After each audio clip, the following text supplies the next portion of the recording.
Good afternoon and welcome to today's webinar, Low, Sustained, and Slow, a smart strategy for choosing quality carbs. Before we start the presentation, I have 2 points of housekeeping.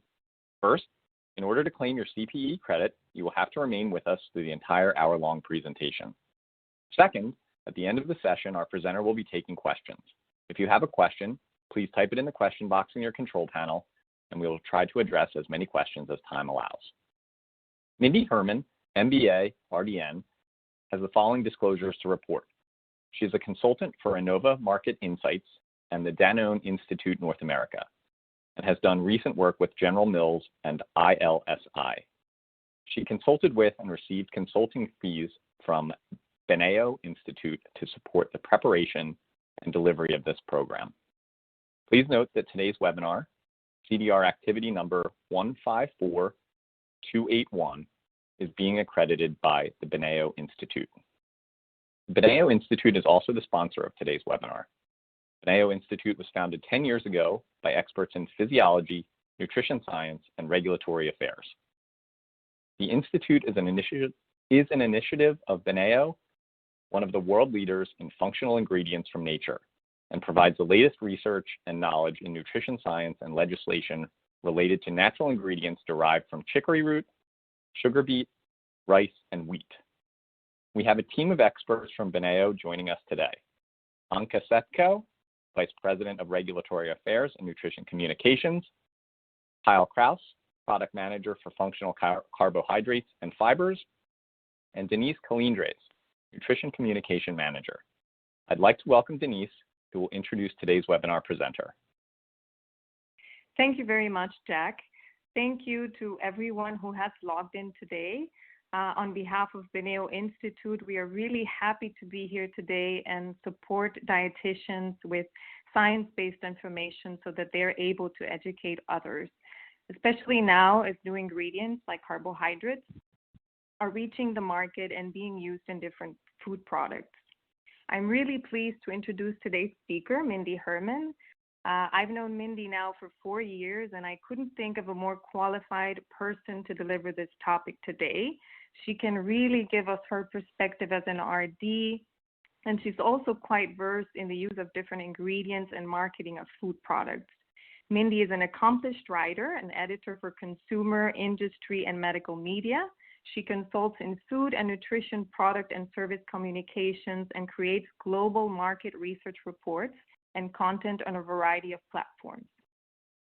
Mindy earned her bachelor's degree from UCLA and an MBA from New York University. She's the vice chair of the Academy's Committee for Lifelong Learning and served as a spokesperson for the New York State and American Dietetic Association. So thank you for being here, Mindy. Thank you, and thanks to Beneo for sponsoring this presentation and helping me share information with all of you on the world of carbohydrates. Today we're going to be taking a broader and deeper view of carbohydrates from the standpoint of carbohydrate digestion and absorption. And I have to say, I've been guilty of making sweeping statements about carbohydrates, saying things like limit simple sugars, eat complex carbohydrates. And when I was preparing for this presentation, I learned that carbohydrate metabolism is not nearly as simple as I made it out to be.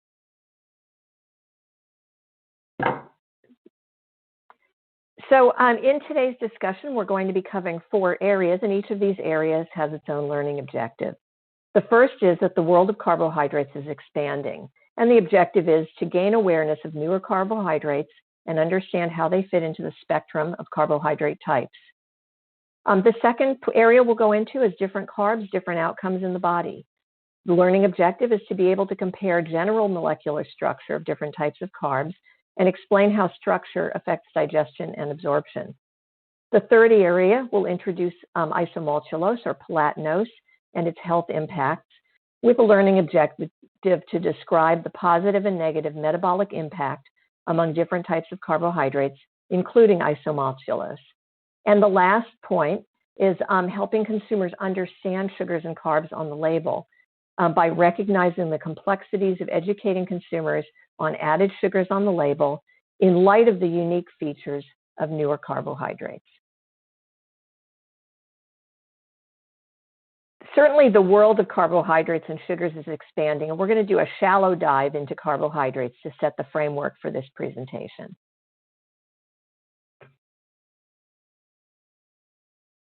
Carbohydrates occur in the form of sugars, oligosaccharides, starches, polyols, and fibers. They also occur, and they can be divided up in terms of available and digestible carbohydrates and non-available, non-digestible forms. From a nutrition perspective, carbohydrates are fuel for the body. They represent one of 3 macronutrients for energy supply, next to fat and protein.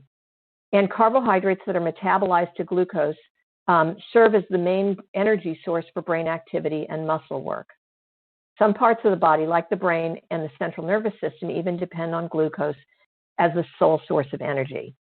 I'm going to point out that polyols and fibers metabolically are different from available mono, di, oligo, and polysaccharides. According to dietary recommendations worldwide, more than half of our daily energy intake comes from carbohydrates. And in addition to serving as a primary source of calories, carbohydrates contribute to the sweetness, taste, texture, and appearance of foods. So how much should we eat of each macronutrient? If you look at the little pie chart at the top left, according to leading dietary guidance, i.e. the dietary guidelines, carbohydrates deliver 55% or more of our daily energy intake. That is, the majority comes from this macronutrient based on the limitations or the recommendations on protein and fat. In comparison to the dietary guidelines, popular diets put moderate to severe limits on carbohydrate consumption. This slide compares general guidance from several popular diets, macro counting, where you'll see similar proportions of protein and carbohydrates, the keto diet, with most calories coming from fat and few coming from carbohydrates, the moderate paleo diet, which is less severe than keto, with about half of calories from fat, and Atkins 20, that looks like the midpoint between moderate paleo and keto.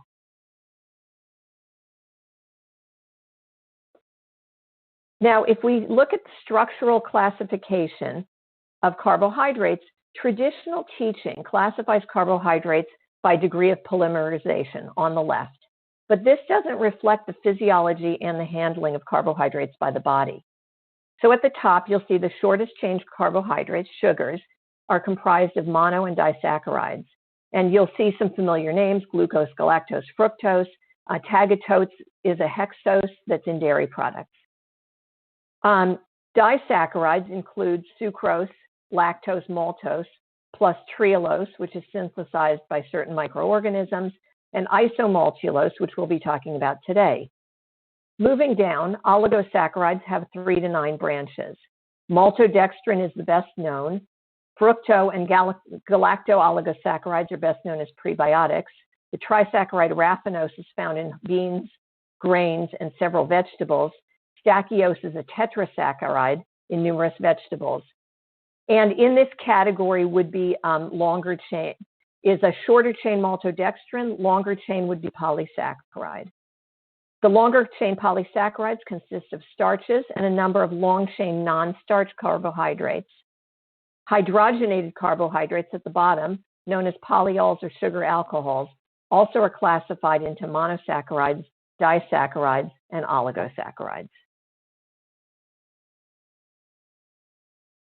So if we look at, sorry, I buzzed past the slide, different carbohydrates, different outcomes. So if we look at these carbohydrates and now go into not only their degree of polymerization, but also their functionality, you'll see that they actually differ a lot from each other. So this slide compares 2 disaccharides, isomaltulos and sucrose, or common table sugar. Both are fully digestible, and therefore they are not fermented in the colon. Both generate 4 calories per gram, and both count on the label right now as sugars. But isomaltulose is not fermented by oral bacteria, so it's kind to teeth, and sucrose is not. And isomaltulose has a slow blood glucose response and low glycemic index compared to sugar's fast glucose response and medium to high glycemic index. Let's look at another example. Now, here are two oligosaccharides. On the left, maltodextrin. On the right, fructooligosaccharides.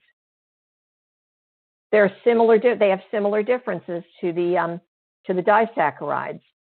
They differ in every way: their effect on teeth, their digestibility, their effect on blood glucose response, their glycemic index, fermentation in the colon, calories per gram, and treatment on the label, with maltodextrin being a carbohydrate, fructooligosaccharides being labeled and counted as a fiber. You'll see the calorie difference of 4 calories per gram for maltodextrin, 2 for fructooligosaccharides.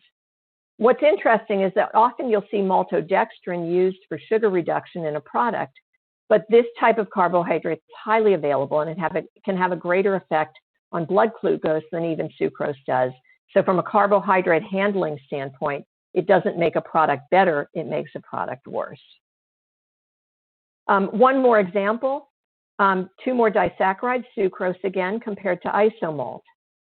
And again, you'll see, apart from degree of polymerization, these 2 disaccharides differ in every way.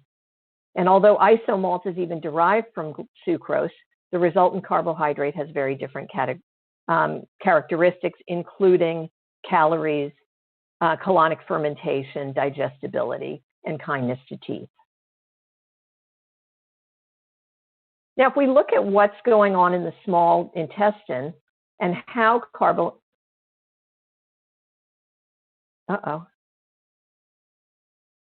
hold on. Sorry about that, my computer glitched. Whether carbohydrate is available to the body for energy in the form of glucose and whether it'll supply this readily or slowly, partially or not, is largely determined by digestibility of carbohydrates in the small intestine. And this is, excuse me one second. Okay. And this is illustrated here. Most sugars, maltodextrins, and processed starches are readily digested and absorbed. I'm sorry about the noise, my computer is glitching. Digested and absorbed in the small intestine, and this leads to fast and high blood glucose response, providing fast energy. The slow-release carbohydrate isomaltulos, brand name Palatinose, is digested and absorbed more slowly and along the entire small intestine, and that results in a slower and sustained supply of energy. And low and non-digestible carbohydrates, such as the polyol isomalt or chicory root fibers, inulin, and oligofructose, largely or completely escape digestion and absorption in the small intestine, and as a result of this, they provide either less or no energy in the form of glucose to the body. They may possibly provide calories from fermentation and from the energetic use of resulting short-chain fatty acids in a secondary pathway. Now, why does blood sugar balance matter? It really matters for everybody. For kids, to help prevent overweight, obesity, and type 2 diabetes. For school-aged children, for memory and mood. For healthy individuals, to help steady their metabolism. And to older adults, for chronic disease prevention. A steady blood sugar ensures that athletes have sustained energy. People with diabetes have better blood sugar control and fewer complications. Supports weight loss and helps prevent and manage gestational diabetes in pregnant women. Now we're going to take a closer look at isomaltulose, in trade name Palatinose, and we're going to look at a number of different impacts of Palatinose consumption, including sustained energy, low blood glucose response, higher level of fat burning, sports nutrition, weight management, and cognitive and mood effects. So here we have an illustration of a sugar beet and a pile of sugar and the molecular model for Palatinose, or isomaltulose. Isomaltulose is a slow-release carbohydrate. It supplies the body with full carbohydrate, so 4 calories per gram, but in a slower, more balanced way over a longer period of time than many conventional carbohydrates. Like sucrose, it's a disaccharide, and it's composed of glucose and fructose. It does occur naturally in nature, for example, in honey. On a commercial scale, Palatinose, the trade name version of isomaltulose, is made from sucrose by rearranging the linkage that turns alpha-1,2 glycosidic linkage in sucrose into a more stable alpha-1,6 linkage in Palatinose. So this different linkage turns Palatinose into a fully digestible carbohydrate that looks like sugar but has slow release properties. And again, this repeats some of the benefits that I showed on a slide a couple of slides ago. These are the various effects of isomaltulose consumption that I'll be reviewing. Now, here's the only place I'm going to talk a bit about tooth friendliness. Bacteria living on plaque on the tooth surface use fermentable carbohydrates in foods as a source of energy for themselves. They release acid that causes tooth demineralization. Carbohydrates that are not fermentable by oral bacteria, like isomaltulose, are considered friendly to teeth. So apologies in advance for bringing you back to biology for a little bit, but we're going to look at digestion in the small intestine and what makes Palatinose a slow-release carbohydrate. There are several enzymes located in the brush border of the small intestinal wall, and you'll see the schematic on the left. And these are involved in the final breakdown of carbohydrates and the digestion products before their monosaccharide components can be absorbed into the body. Palatinose is hydrolyzed at the same enzyme complex that digests sucrose and starch. Sucrose is hydrolyzed at the sucrose site, and that's on the left, while isomaltose, a digestion product of starch, is hydrolyzed at the isomaltase site, and that's on the right. Isomaltulose, or Palatinose, with its alpha-1,6 linkage, is hydrolyzed at the same site as isomaltose, but it's comprised of glucose and fructose, so it's not an exact fit for the enzyme. And a study with enzyme kinetic data showed that its hydrolysis is much slower compared to sucrose by a factor of about 4 to 5. So because it's not a perfect fit, its hydrolysis is slower. I have another visual that shows the difference in energy impact between sucrose and Palatinose based on where and how they're absorbed in the small intestine.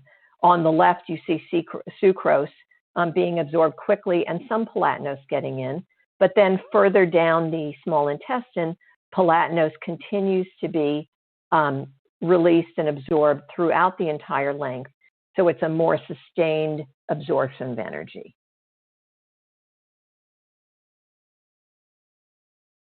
Now, this is an area, because of when I went to school, a really, new area to the science, new area to me. And that's the area of gut hormones and what's going on in the gut. So incretins are a special group of GI hormones that stimulate glucose-dependent insulin secretion. And the two depicted on this slide are glucose-dependent insulinotropic peptide, or GIP, and glucagon-like peptide 1, GLP-1. GIP is released from the K cells in the upper part of the small intestine. It's stimulated by fast glucose uptake from rapidly digested carbs like sugar and processed starch. It triggers an early insulin response to glucose, and it regulates metabolism after food intake for effective energy storage. GLP is when released from L cells in the lower part of the small intestine and in the colon. It's stimulated by carbohydrates and other nutrients and triggers a later insulin response to food. Release of GLP-1 signals to inhibit gastric emptying and reduce food intake. And I'm going to read just a short paragraph from a new book that came out called Fast Carbs, Slow Carbs by Dr. David Kessler. And he explores the science between hot processed carbs and how they affect our physiology, noting that fast carbs are rapidly absorbed and converted to glucose in the body, causing blood sugar and insulin levels to spike and preventing the release of hormones that quench hunger. Over time, researchers have found this pattern of eating can wreak havoc on metabolic health, leading to weight gain and increasing the risk of type 2 diabetes and cardiovascular disease.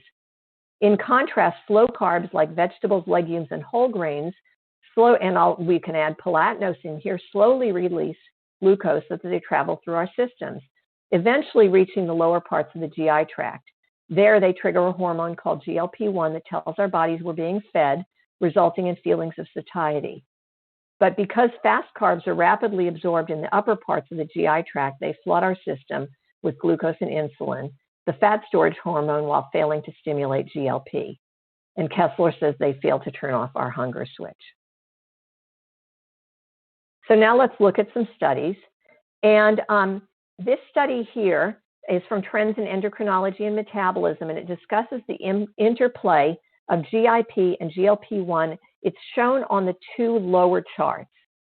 On the left, you'll see sucrose in red causes a greater release of GIP that lasts for about 2 hours after eating and then drops. You'll see that GLP-1 in the blue stays relatively steady. On the right side, you'll see that I'm sorry, I was wrong. On the left side, that's Isomaltulos in the blue that has a relatively steady GIP release.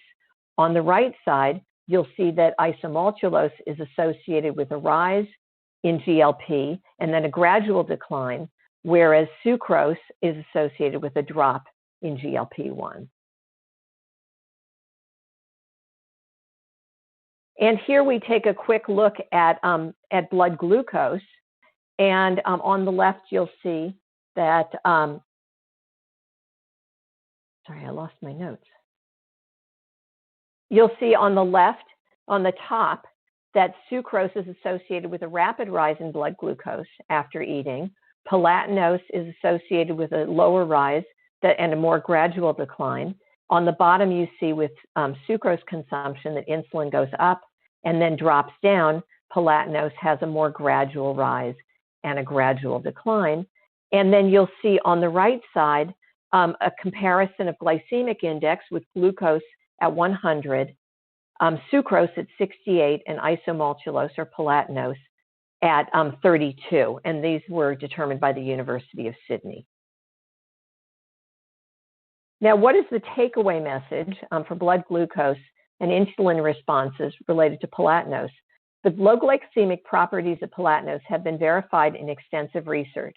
This includes more than 30 trials from human intervention studies that were conducted according to internationally recognized standard methodology in lead test centers worldwide. The totality of study data reveal consistent findings, as shown in these diagrams. Both blood glucose and insulin responses were lower after consumption of palatinose compared to the reference throughout all trials. Thus, palatinose used to replace higher glycemic sugars in a food can reduce the blood glucose response from consuming that food.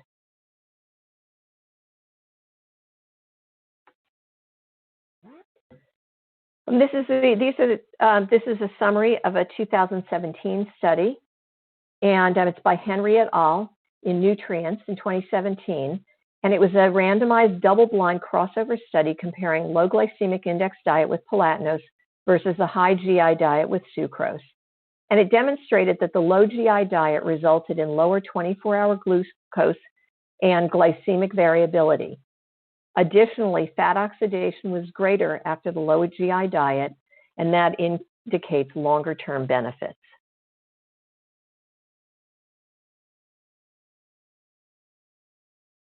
This chart depicts data comparing a low GI diet with palatinose in yellow and a high GI diet in green, and that's the diet with sucrose. And you can see the differences in blood sugar after test dinner, test breakfast, test lunch, and test snack, with the palatinose curve being much lower and more steady.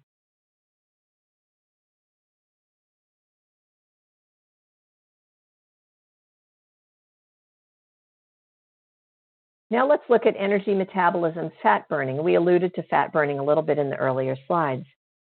First and foremost, carbohydrates are the prime fuel for the body, and the body prefers to use carbohydrate as a fuel whenever it's available. Carbohydrates also are a key driver of our body's energy metabolism. They directly affect blood glucose levels, they trigger insulin release, and they promote carbohydrate oxidation at the expense of fat oxidation. This influences the body's fuel management for training, fitness, endurance, and performance, and it influences energy and fat storage with relevance over time for body composition, for body weight, and for metabolic health. Overall, as a storage hormone, insulin favors the use of carbohydrate sources and the storage of fat. Keeping this in mind, it's evident that lower blood glucose levels and respective lower insulin profiles could lead to improved metabolic conditions with physiological benefits. So you'll see on the right, blood glucose, insulin, carbohydrate oxidation, and fat oxidation are connected like sprocket wheels. So with increased blood glucose levels, insulin rises. That leads to increased carb oxidation and decreased fat oxidation. So when looking at fat oxidation, the type of carbohydrate matters. This slide summarizes 14 studies, 8 with Palatinose on the left, 6 with Isomaltulos, the generic name, and show that Palatinose allows for higher fat burning in energy metabolism than conventional higher glycemic carbohydrates. Studies used different populations. They looked at populations at rest and during physical activity, trained endurance athletes and people who are moderately active, individuals with normal weight or with overweight, and people with normal or impaired glucose tolerance.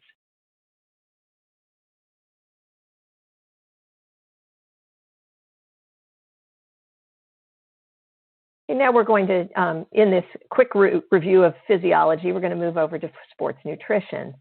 And here are 4 situations where athletes would fuel up during activity, during endurance training, preparing for an event with carbohydrate loading, during the event, finding additional carbohydrates to take in, and during recovery to refill glycogen stores for the next competition. And in all these situations, carbohydrate choice can make a difference.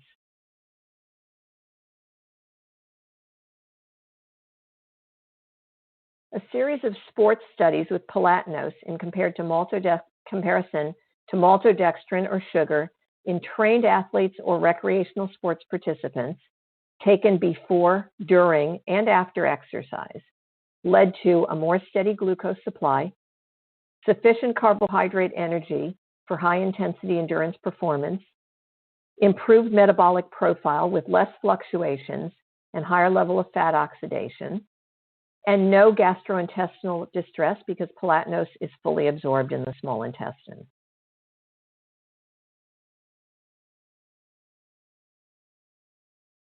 This is a study by Koenig that looked at the effects of Palatinose on substrate use and cycling performance.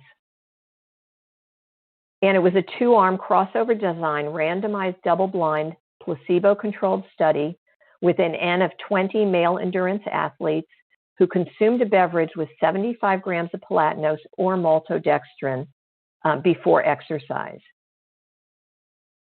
In this study, energy intensity was expressed as a percentage of an individual's VO2 max, that is the highest rate at which oxygen can be taken up and utilized during exercise by a person.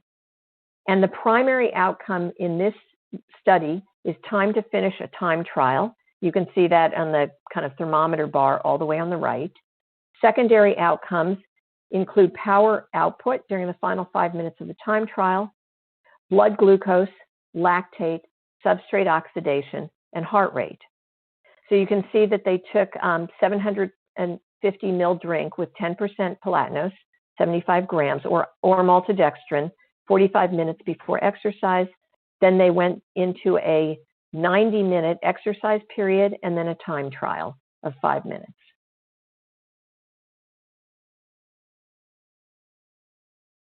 And this is a slide that shows some results of that study. So on the left, we see that the time to finish the time trial with maltodextrin was 31 minutes. Palatinose was 30 minutes, so there was better performance with Palatinose with a 1-minute faster trial performance. And on the right, we see power output at the beginning, which is similar. And then at the end, which the power output was greater with the Palatinose during their final time trial. And this slide summarizes the key findings and observations showing that the type of carbohydrate consumed before exercise can influence fuel use and endurance performance.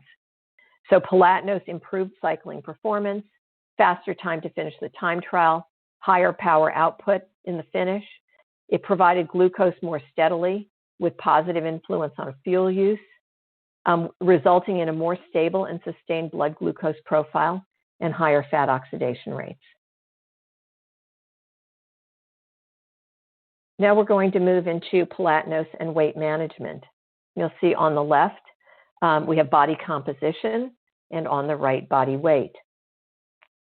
So let's look at weight management.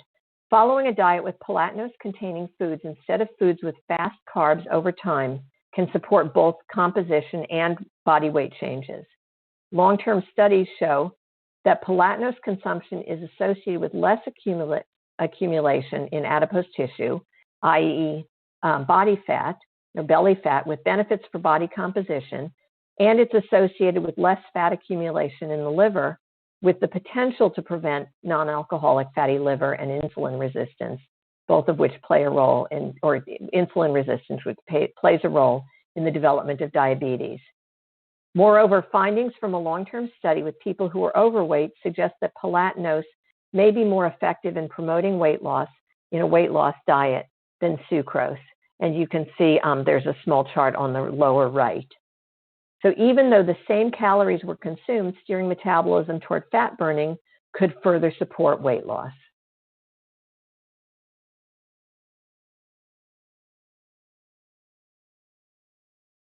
Okay, taking a closer look, this randomized double-blind placebo-controlled study of 50 adults with overweight or obesity provided 40 grams of Palatinose per day versus 40 grams of sucrose per day in an energy-reduced diet of about 1,700 calories.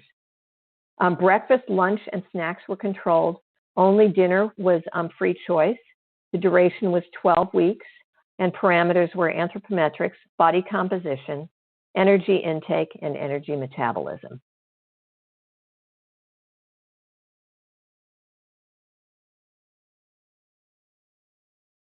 You'll see on the left that over the 12-week study period, both groups lost weight, and they lost significant amounts of weight. But with Palatinose, in the blue line, weight loss was greater among the Palatinose group, 3.2 kilo reduction compared to 2.1 in the sucrose group.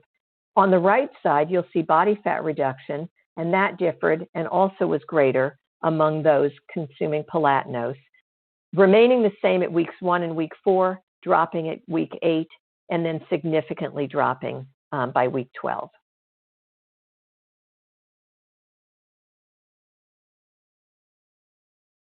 Palatinose also increased fat oxidation and reduced energy intake.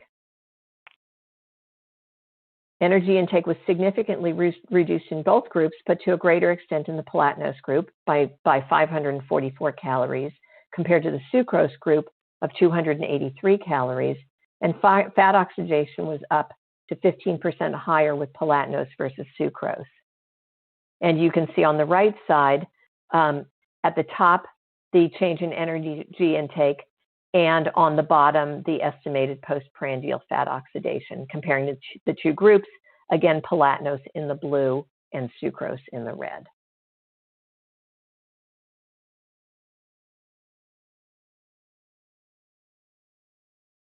Now we're going to look very briefly at cognitive performance and potential cognitive and mood benefits.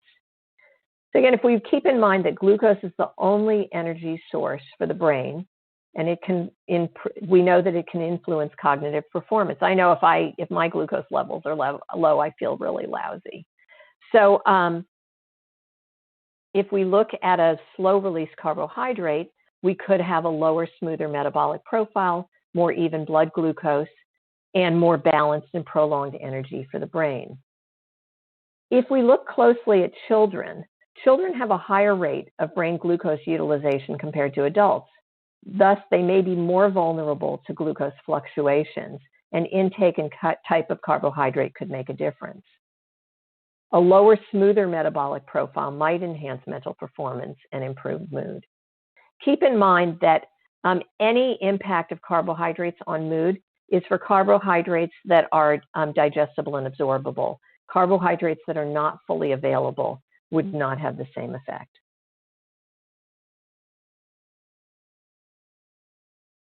So this is a study that was done on school-aged children, average age of 8.8 years, and on separate days, they ate breakfast with identical levels of energy and of macronutrients.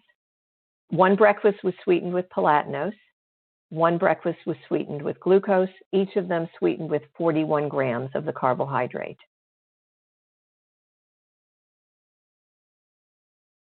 And the difference in glycemic load values, the Palatinose breakfast had a glycemic load of 31.8, the glucose breakfast with a glycemic load of 59.9. Cognitive performance was measured with immediate, delayed and spatial memory, sustained attention, reaction times and information processing, as well as mood assessment.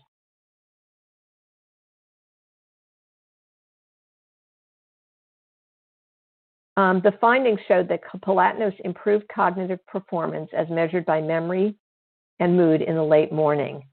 So replacing high glycemic carbohydrates like glucose for Palatinose in this study provided sustained energy for cognitive functioning. And in school-aged children in this particular study, Palatinose improved cognitive performance as evidenced by better memory and improved mood.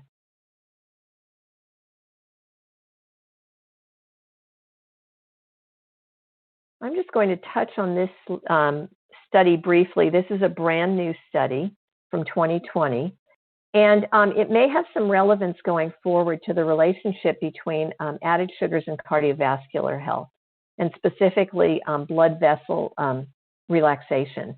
So this was a controlled crossover design, single-blind randomized study of 13 healthy physically active men, average age 24 plus or minus 2 years.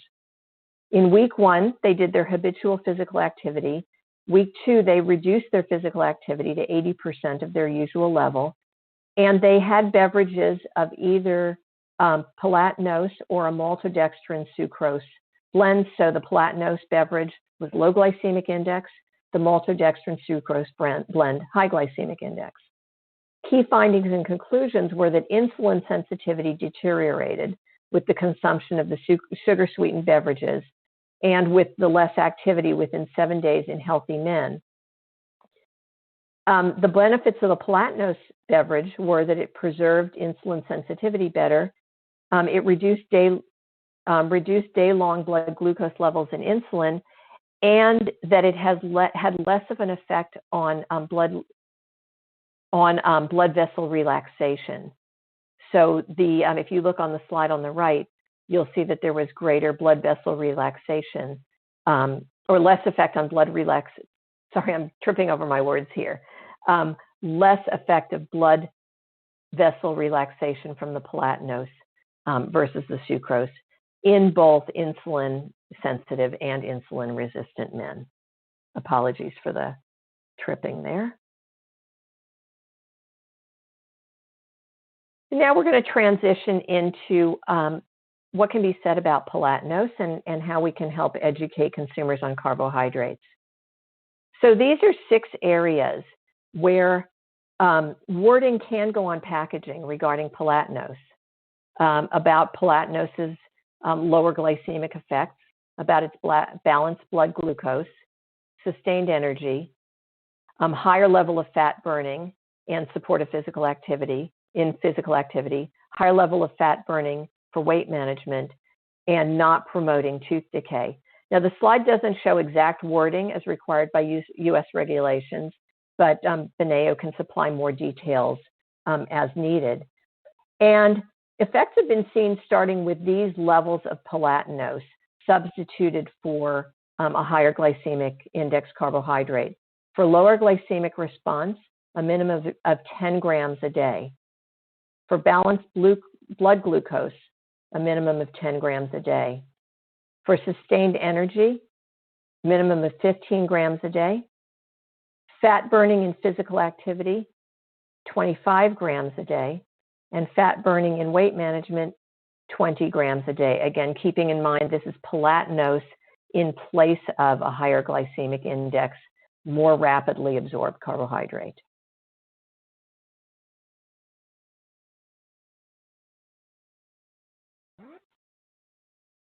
Now we're going to transition into some final comments on helping consumers understand sugars and carbohydrates on the label, and then we'll leave time for questions.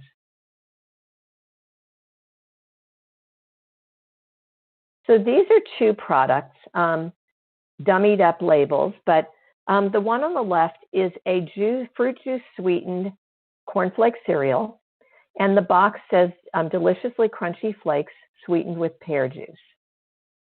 And the claim on the package says lightly sweetened with organic fruit juice for those who like to avoid sugar. But they're sweetened with a fruit juice, and metabolically, that's not going to be different from a sugar. You can see in the ingredients cornmeal and or yellow corn flour, grape and or pear juice concentrate, and sea salt. Now on the right side is a soft drink, and this is a juice soft drink that contains sparkling water, apple juice concentrate, white grape juice concentrate, clarified orange juice concentrate, and then a number of other ingredients. So the fruit juice concentrates in this soft drink are being used to sweeten as a sugar would. And the label says total sugars are 19 grams, but 0 grams of added sugars. So in both of these situations, a consumer could look at the label and underestimate the amount of sugar in the product and the impact that the sugar might have metabolically. And recently, a group of researchers from NYU called on the FDA to begin standardizing labeling of sweetener ingredients in drinks targeted to children, leading toward more transparency in sweetener labeling because of comments like this, or situations like this. What about how we explain fiber and carbs on the label? Here's a nut snack bar. And you can see on the ingredients on the right, it has almonds, peanuts, chicory root fiber, honey, and a number of other ingredients. And the product has 180 calories per gram as stated on the label. So if a consumer just looks at fat, carbohydrate, and protein and does a calculation, they're going to get a number that is closer to 230 calories.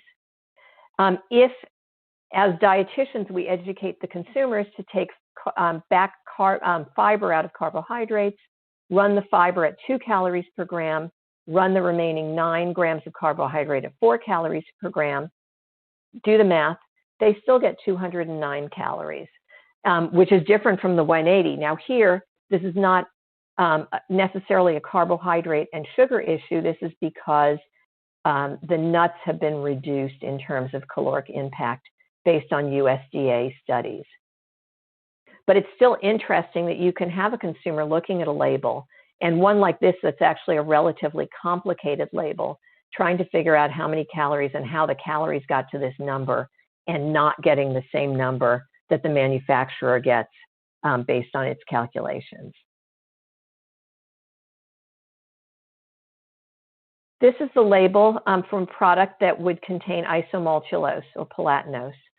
So you'll see it looks like a standard label, and then under carbohydrates, 37 grams of carbohydrate, of which 4 are fiber.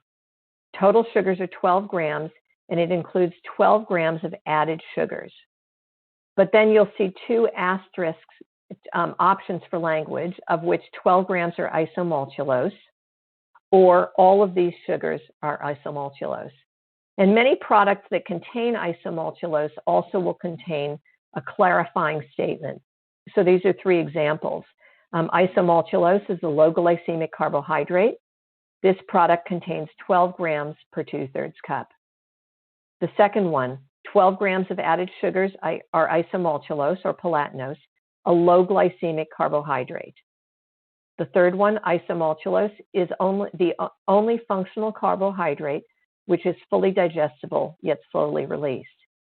So all of these are clarifying statements.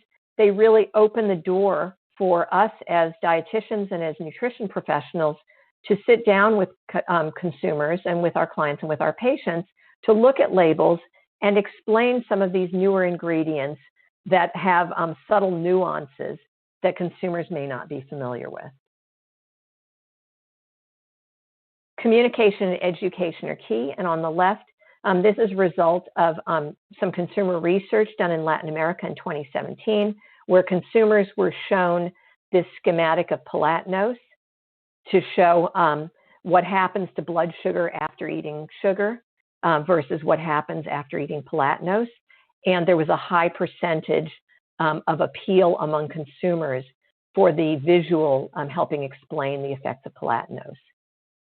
On the right side, you'll see various types of medallions that you might see on products for athletes, for millennials, for kids, for lifestylers, and a scientific explanation. And all of these in a visual rather than a verbal way can help explain to consumers, clients, and patients how Palatinose differs from sugar. Again, keeping in mind it delivers 4 calories per gram, as sugar does, but metabolically it's very different.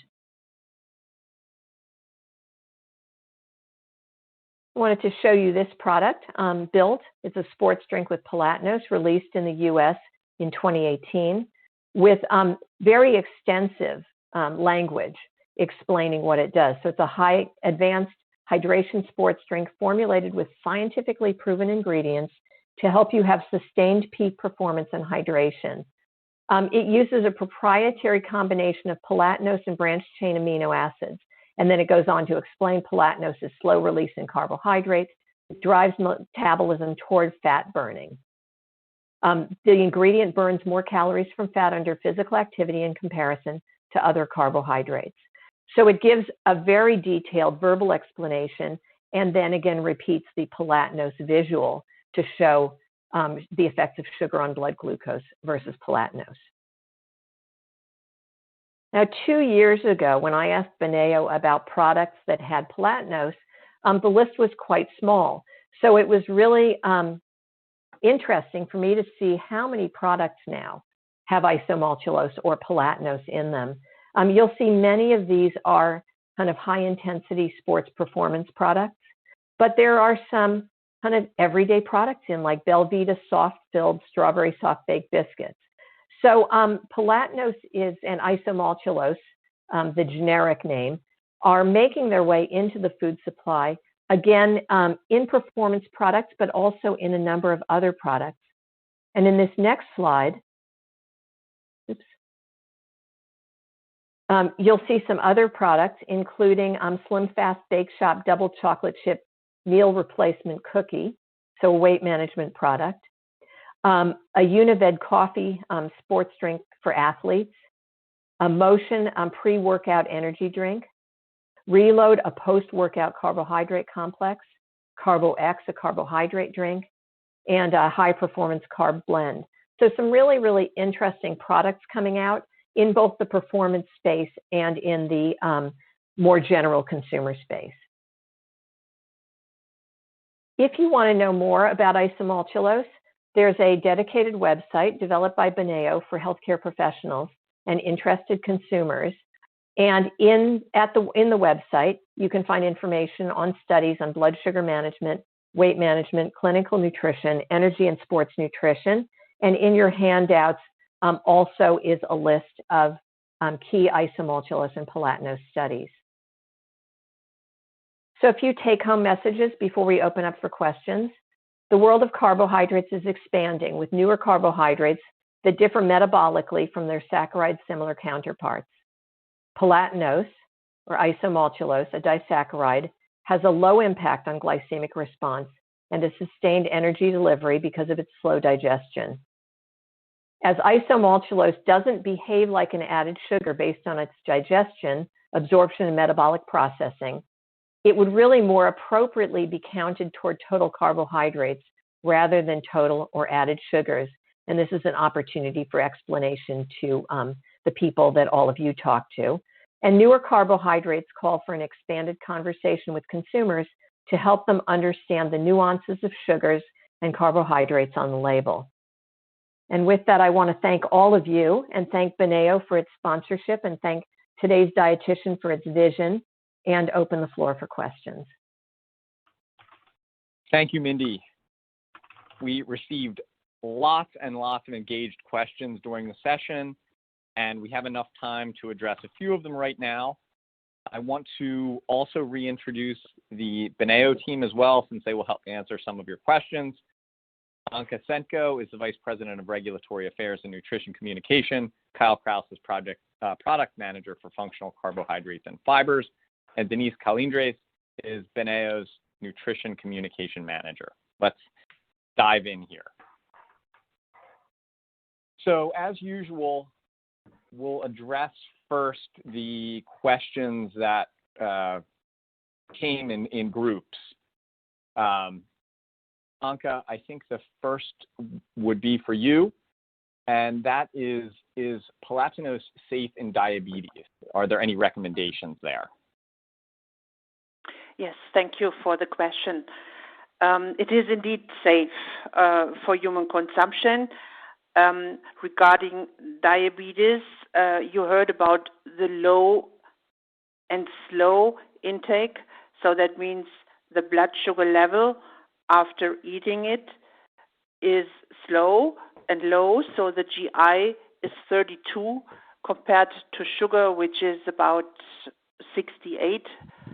And a maltodextrin would be between 80, 85 and 100.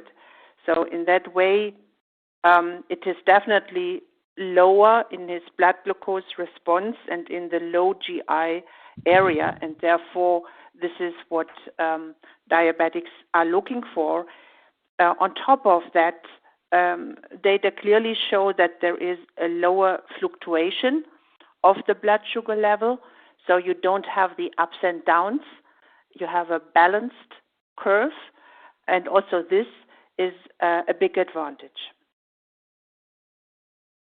And if I can add, Jack, can I add something? Absolutely. And that is that certainly palatinose in a food would be counted in carbohydrates. So it's really important for people with diabetes to work with their nutrition professionals as they make diet changes and they manage their carbohydrates to see how particular changes affect their blood sugar.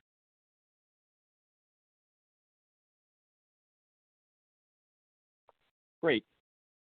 I think there's another question that stems off of this. Are there any negative effects of Palatinose that should be discussed?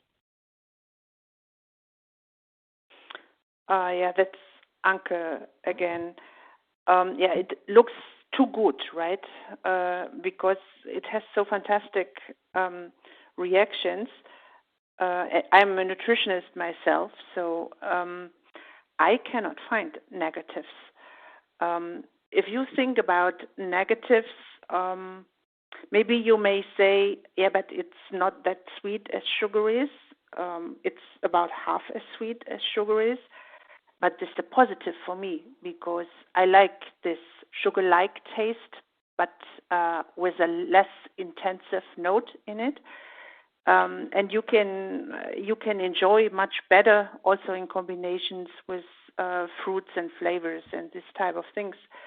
So it provides the same calories. Some people think that's a negative, but you see it's the calories from carbohydrates that the body needs, and it's the point how the intake of these calories is happening. And if this is slow and sustained, you have advantages coming out of that, and it is also showed that the body is able to burn fat. It is not blocked anymore, is the case with high glycemic carbohydrates. So also this, that at first hand looks as a negative, definitely is a positive. So I cannot see anything negative from my side.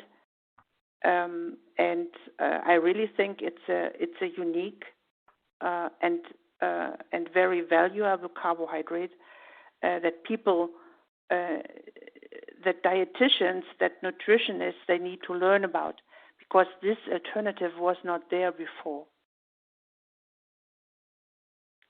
Thanks. Okay. Why don't we shift over to Kyle? Anka, you did touch on the taste profile, but the audience had a lot of curiosity about the taste of isomaltulose. Do people notice a difference in taste between items with isomaltulose versus regular table sugar? And how sweet is it in relation to regular sugar? Mm-hmm. Right, thanks, Jack. Yes, as Anka mentioned, it is about half as sweet as sugar or, table sugar. It is not, has rounded sweetness. And depending on the food or beverage that it's used in, depending on the sweetness that the product is aiming for, sometimes natural sweeteners like, say, a stevia or monk fruit are used in combination with it to bump up the final sweetness of the product.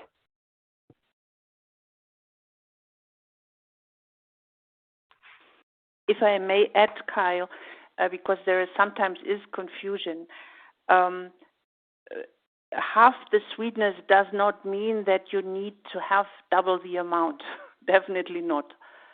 Yeah, so you take the same amount one by one as you have with sugar.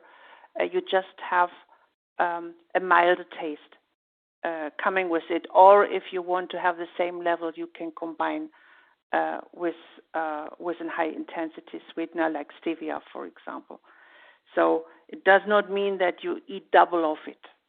This is for some people confusing, and therefore I want to spell it out. Yes, thank you. Thank you, Anka. Another area of interest was digestibility of isomaltulose or Palatinose. Is it fully digested by the time it reaches the large intestine? Is it fermentable in the gut? And I think that people were asking this question frequently in the context of FODMAPs. So isomaltulose is fully digested and digestible. It's fully absorbed in the small intestine. It does not reach the colon.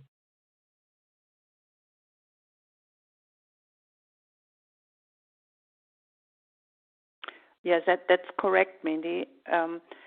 And if it would reach the colon, there is an in vitro study that is showing that it is increasing the bifidobacteria. So in that way, it would be used by the microbiome and it would be positive for it. But as you said, this was in vitro and in vivo, so in the human situation, you have a slow but full absorption in the small intestine. And we looked also in this, even with babies, we looked into this and looked for hydrogen production, which would occur if there significant amounts are reaching the large intestine, and you do not see an increase in hydrogen production. So it is indeed taken up fully in the small intestine and does not reach the large intestine, and it is as well tolerated as the normal table sugar is.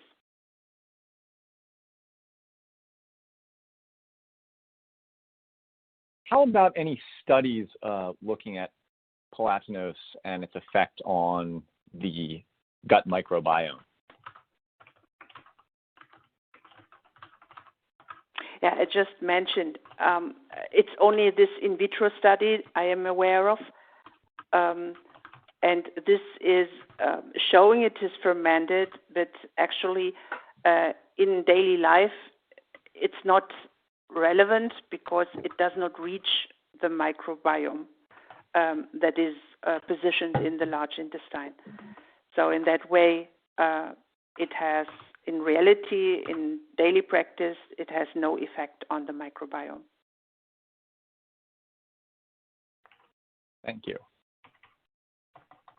Then it looks like we have time for one more question, and there was a lot of interest in the origin of Isomaltulos? Does it occur naturally in the beet? Is it manufactured? And is it genetically modified? And how is it shown on food labels? Yeah, okay, I'll take that, Jack.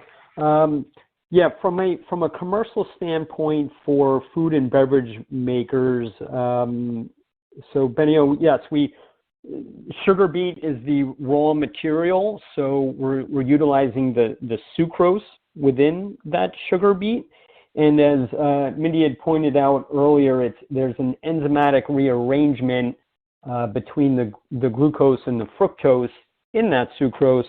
To make it, what happens is it's much harder for the body to digest. So it's not a chemical modification. It's an enzymatic rearrangement of the bond. It comes from non-GMO sugar beets, so non-GMO sucrose to make the product. It is considered GRAS, or generally recognized as safe here in the U.S.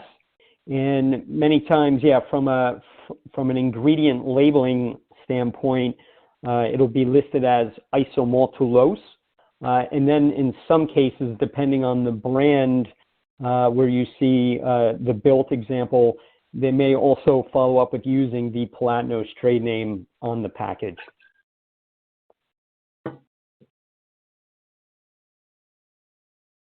Well, thank you. We have come to the end of the hour.